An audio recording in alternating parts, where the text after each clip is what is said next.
নবী সাল্লাল্লাহু আলাইহি ওয়াসাল্লাম কাবা ঘরে নামাজ পড়ছেন। আবু জেহেল নাম শুনেছেন?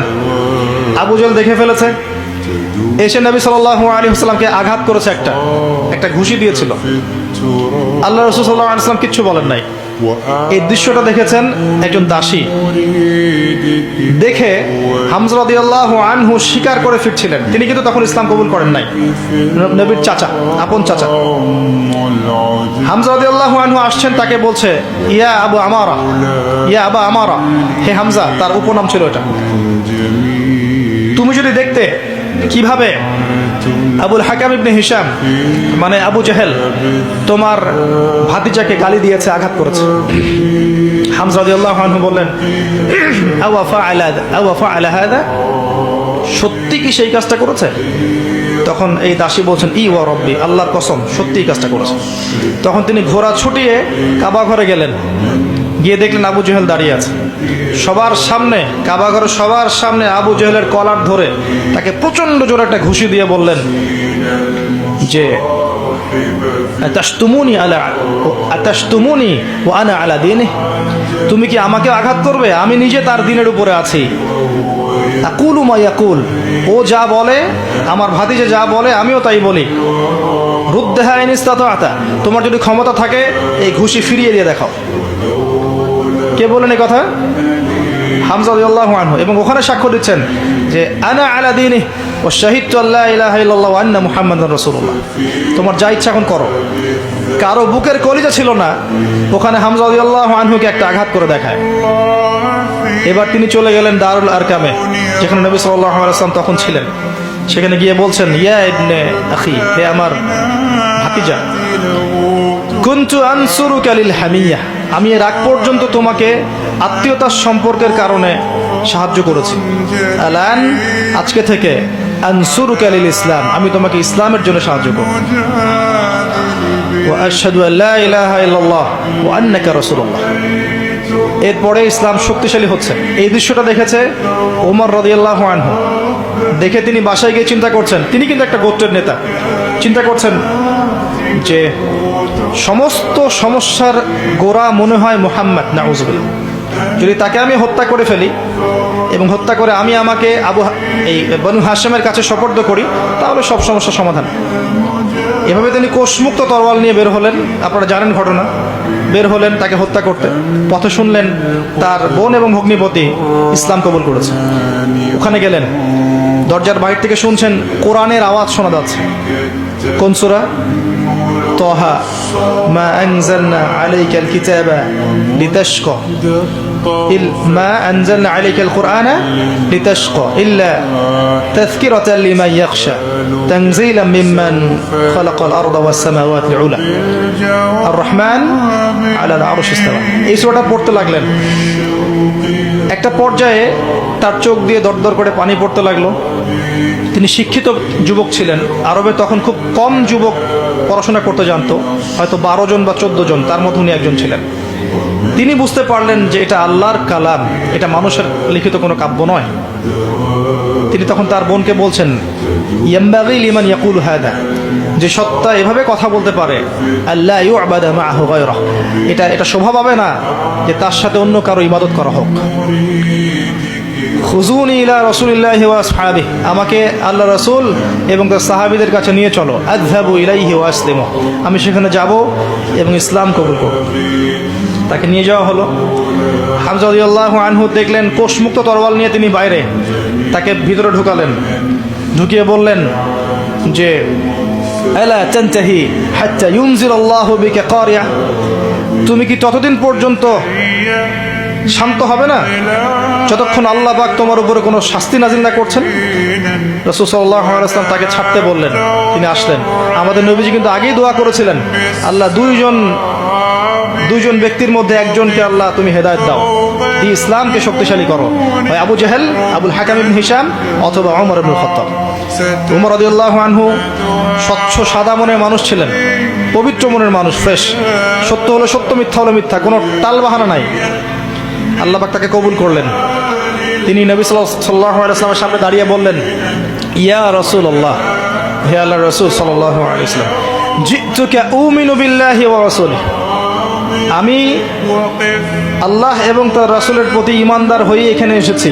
ওয়া বিমা জি'তা বিহি মিন ইনদিল্লাহ, এবং আপনি আল্লাহর পক্ষ থেকে যা নিয়ে এসেছেন তার প্রতি ঈমানদার হয়ে এখানে এসেছি।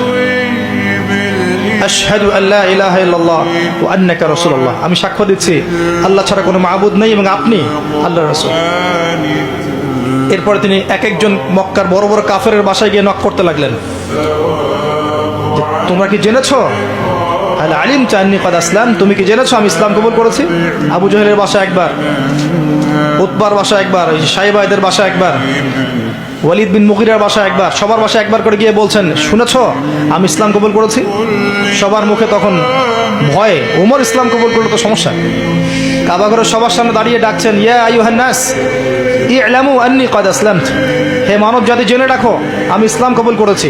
ওয়া কাদ শাহিদতু আল্লা ইলাহা ইল্লাল্লাহ ওয়া আন্না মুহাম্মাদান আবদুহু ওয়া রাসূলুহু।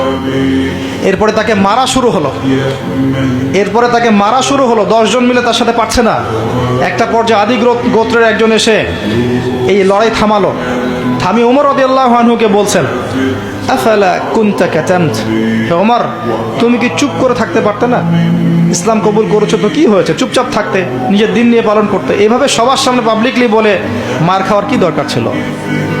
তখন ওমর রাদিয়াল্লাহু আনহু বলছেন, ওয়াল্লাহি আল্লাহর কসম করে বলছি, লাউফারিকান্নাল হাক্কা মিনাল বাতিল, আমি অবশ্যই সত্য এবং মিথ্যাকে আলাদা করে দিব। কামা ফাররাকাল্লাহু বাইনাল লাইলি ওয়ান নাহার, যেমন করে আল্লাহ রাব্বুল আলামিন রাত এবং দিনকে আলাদা করে দেন। এরপর থেকে তার নাম হয়েছে ওমর আল ফারুক, পার্থক্যকারী। এই হামজা এবং ওমর রাদিয়াল্লাহু আনহুমা তাদের ইসলাম কবুল করার পর ইসলামটা শক্তিশালী হওয়া শুরু করলো। দাওয়াত আরো বেশি বেশি ছড়িয়ে পড়লো। যত দাওয়াত ছড়িয়ে পড়ছিল অত্যাচারও তত বাড়ছিল। জুলুম, অর্থনৈতিক বয়কট হোক, সামাজিক নির্যাতন, শারীরিক নির্যাতন, মানসিক নির্যাতন, টর্চার বাড়তে লাগলো। বাড়তে বাড়তে এমন একটা পর্যায়ে চলে গেল যে দুর্বল সাহাবীদেরকে তারা অত্যাচার করা শুরু করলো। সুমাইয়া, তার হাজবেন্ড, তারপরে তার সন্তান বেলাল আল হাবাশি, তাদের সবার কথা আপনারা জানেন। এমনকি উসমান রাদিয়াল্লাহু আনহুকেও নির্যাতন করা হয়েছে, আবু বকর সিদ্দিক রাদিয়াল্লাহু আনহুকেও নির্যাতন করা হয়েছে, কেউ বাদ যায়নি। এক পর্যায়ে নবী সাল্লাল্লাহু আলাইহি ওয়াসাল্লামের কাছে এসে সবাই শিকায়াত করতে লাগলো, ইয়া রাসূলুল্লাহ আপনি দোয়া করেন যেন আল্লাহ পাক এই জালেমদেরকে ধ্বংস করে দেন। নবীজি তখনও বলছেন, শোনো নিঃসন্দেহে এই দিন মাশরিক মাগরিব পর্যন্ত পৌঁছে যাবে, ওয়ালাকিন্নাকুম তাস্তাজিলুন, কিন্তু তোমরা খুব তাড়াহুড়া করছো। এত নির্যাতন সহ্য করার পরেও নবীজি বলছেন তোমরা তাড়াহুড়া করছো, আর আমরা দিনের জন্য কি করছি? খালি ফেসবুকে আর ইউটিউবে বসে বসে কিবোর্ড মুজাহিদ হতে পারলেই সব হয়? মাঠে এসে কাজ করে তারপর দেখাও কত বড় কলিজ আছে তোমার। সমকালীন বিশ্ব নিয়ে কথা বলো, সুদ নিয়ে কথা বলো, রিবা নিয়ে কথা বলো, জিনা নিয়ে কথা বলো, জায়নিস্ট মুভমেন্ট নিয়ে কথা বলো, ইসরায়েলের এগেনস্টে কথা বলে দেখাও, পশ্চিমাদের এগেনস্টে কথা বলে দেখাও, তাগুত নিয়ে কথা বলে দেখাও, আল্লাহর জমিন আল্লাহর দিন প্রতিষ্ঠা নিয়ে কথা বলে দেখাও, এবং বলার পরে যে ফলাফল আসবে সেই ফলাফলটা ভোগ করে স্বীকার করে জমিনে থেকে দেখাও। তারপর দেখা যাবে কত বড় বক্তা হয়েছে, আর কত বড় দায়ী হয়েছে, কত বড় আলেম হয়েছে। এরপরে নবী সাল্লাল্লাহু আলাইহি ওয়াসাল্লাম বললেন দুর্বল সাহাবীদেরকে হিজরত করে চলে যেতে। কোথায়? হাবাশায়, আবিসিনিয়ায়। আবিসিনিয়া এখন কোথায় কে বলতে পারবেন? জি, শুকরিয়া, ইথিওপিয়া। মাশাআল্লাহ, ইথিওপিয়ার পাশে ইরিত্রিয়ার একটা জায়গা আছে, দেখেছেন? ইরিত্রিয়ায় ছিল এই হাবাশা। সেখানকার একজন বাদশা ছিল, তার নাম নাজাশী। সে কিন্তু মুসলিম ছিল না, খ্রিস্টান ছিল। আজকের পশ্চিমা বিশ্বের সমস্ত খ্রিস্টানদের জন্য সে রোল মডেল। একজন খ্রিস্টান বাদশা হওয়া সত্ত্বেও তিনি মুসলিম রিফিউজিদেরকে সেখানে আশ্রয় দিয়েছিলেন। নবীজি তার সম্পর্কে বলেছেন, ওই হাবাশায় একজন খ্রিস্টান বাদশা আছে যার রাজ্যে কেউ জুলুমের শিকার হয় না। একজন খ্রিস্টান সম্পর্কে তিনি মন্তব্য করেছিলেন। আর এখনকার জুলুমের কেন্দ্রস্থল হচ্ছে এরা।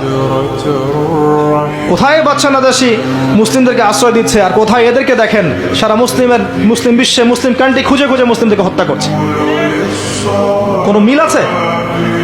তিনি ছিলেন প্রকৃত খ্রিস্টান। তিনি পরে ইসলামও কবুল করেছিলেন, এবং নবী সাল্লাল্লাহু আলাইহি ওয়াসাল্লাম তার মৃত্যুর পর তার গায়েবানা জানাজার নামাজও পড়েছেন। ইনশাআল্লাহ তিনি জান্নাতে আছেন, আল্লাহ পাক তাকে জান্নাতবাসী করবেন। তার রাজ্যে মুসলিমরা নিরাপদে ছিল। এখানে হিজরত করা হলো, অত্যাচার বাড়তে থাকলো। এদিকে মক্কায় 3 বছর মুসলিমদেরকে বয়কট করা হলো। কেউ কথা বলবে না, ব্যবসা বাণিজ্য করবে না, বিয়ে শাদী করবে না, মুসলিমদেরকে টোটালি সামাজিকভাবে বয়কট। শিয়ারে আবু তালেব নামে একটা জায়গা ছিল, সেখানে মুসলিমদেরকে গাছের ছাল পাতা খেয়ে 3 বছর থাকতে হয়েছে। 3 বছর, 3 দিন নয়, 3টা বছর।